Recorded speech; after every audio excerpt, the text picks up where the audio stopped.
Namaste. So if I were you listening to me, part of me would be a little bit like, yeah, yada, yada, yada. Padma, you talk a big game, but what about when those moments that it literally can sometimes feel like the Chinese finger trap, the thing that it's woven and you put it on both ends and you pull and you're just so stuck and it feels so stuck. Well, it's the same thing that happens with our computer when the computer is disorganized. Like if I look at my desktop right now, I've got so many things on the desktop. When the computer's disorganized and there's too many windows open and there's just so much operating at once, and if I have not refined and up-leveled my operating system, then it can lock up. Literally, our nervous system gets locked up, and there's an aspect of our consciousness in our light body or in our pranic field that can also become locked up. There are 5 functions in our pranic field.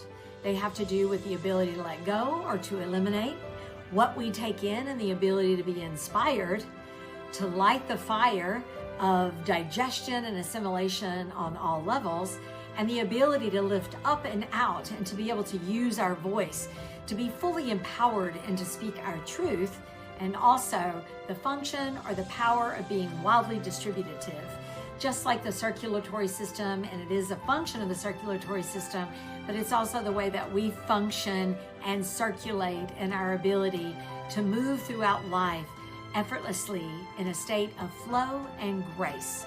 So yeah, I get it. It's really easy to be like, yeah, yada, yada, yada. And it has taken some work, my friends. I have been dedicated and devoted to finding that order within my own mind and within my own light body or pranic body all these decades.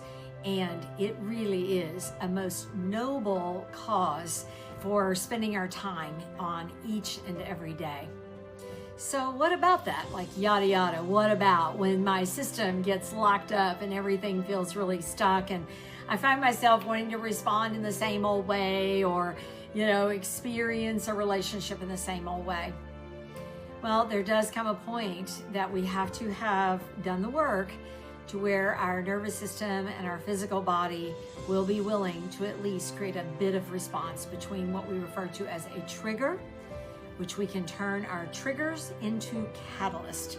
That's the goal. We want our triggers to become catalyst that move us into the place where we can truly see ourselves and then go through the very important internal process that is not living klishta. Remember klishta? Not living in a colored consciousness, but a completely cleared, uncolored consciousness, able to undo, close the windows we need to close, undo, reboot, and begin again, and to start something brand new, maybe even upgrade our system. So what does that look like when we're in the midst of it? Whatever stage you're in, whatever stage of your own upgrade, of your energy, of your growth, of your expansion, of your healing, whatever stage you're in, we will find ourselves there. So the first thing is that we have to know that we've been triggered. See, most of us are so accustomed to feeling or experiencing a trigger, and we make this story, I should be better than that, it's no big deal, la la la, la la la, the story. Instead of going, no, wait a minute, and validating our experience. So we must validate our experience, taking a moment, and to me it's always to my left, the trigger, the stuckness. I must validate my experience, see it as dense. It's energy, it's dense, it's not organized, it's a lot like the computer, right? There's a lot running, and I have to be able to see that the problem isn't in the story, the problem isn't in the content. The real issue is coming about because of the density of the perspective through the attachment, the resistance, whatever it is of the kleshas that's actually really going on and what's actually really got a hold of me.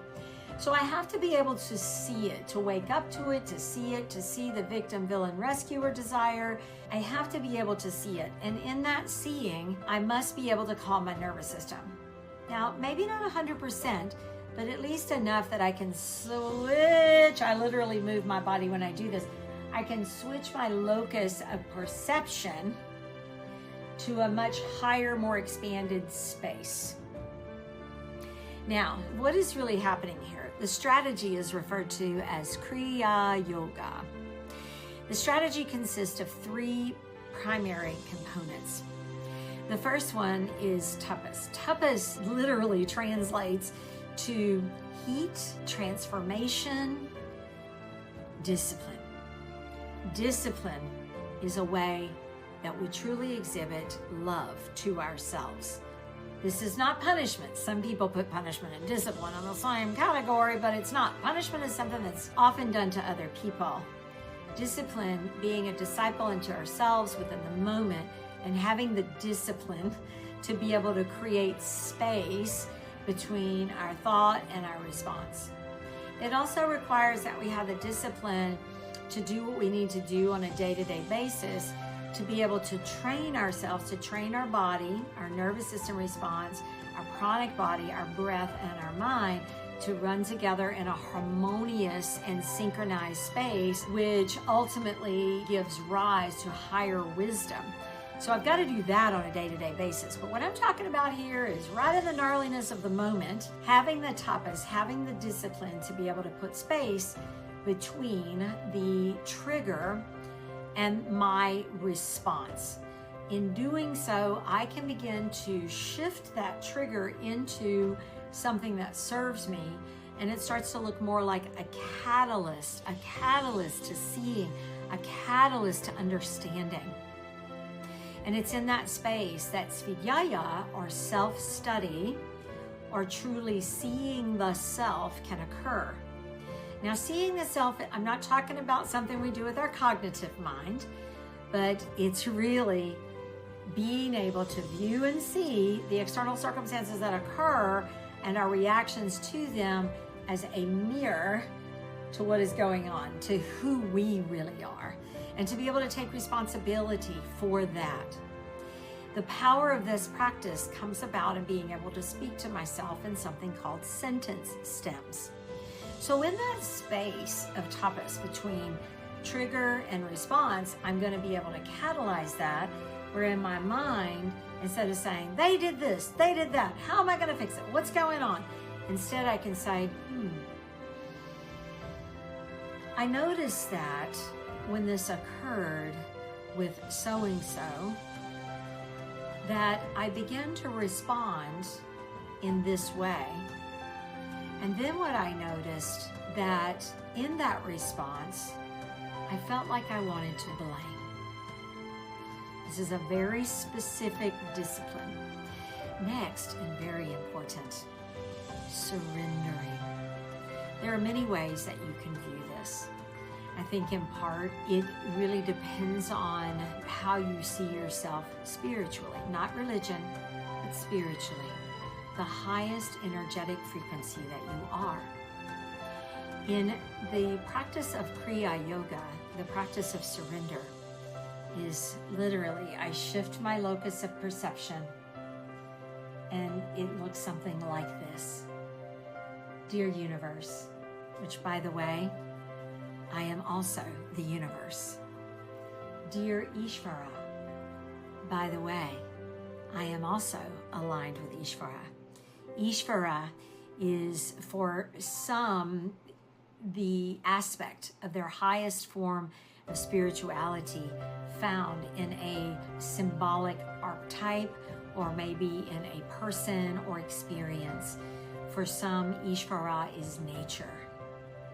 So, dear universe, dear nature, we can work on this more at some other time.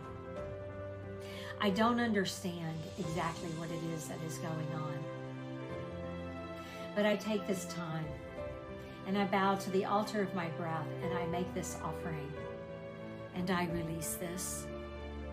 I set this on the altar of my breath for deeper and further understanding. And then the third stage of this is to appreciate, to be in gratitude, to be able to say, I appreciate the fact that I can be aware. I appreciate my breath. I appreciate my body. And my friends, I appreciate you. Thank you very much. Namaste.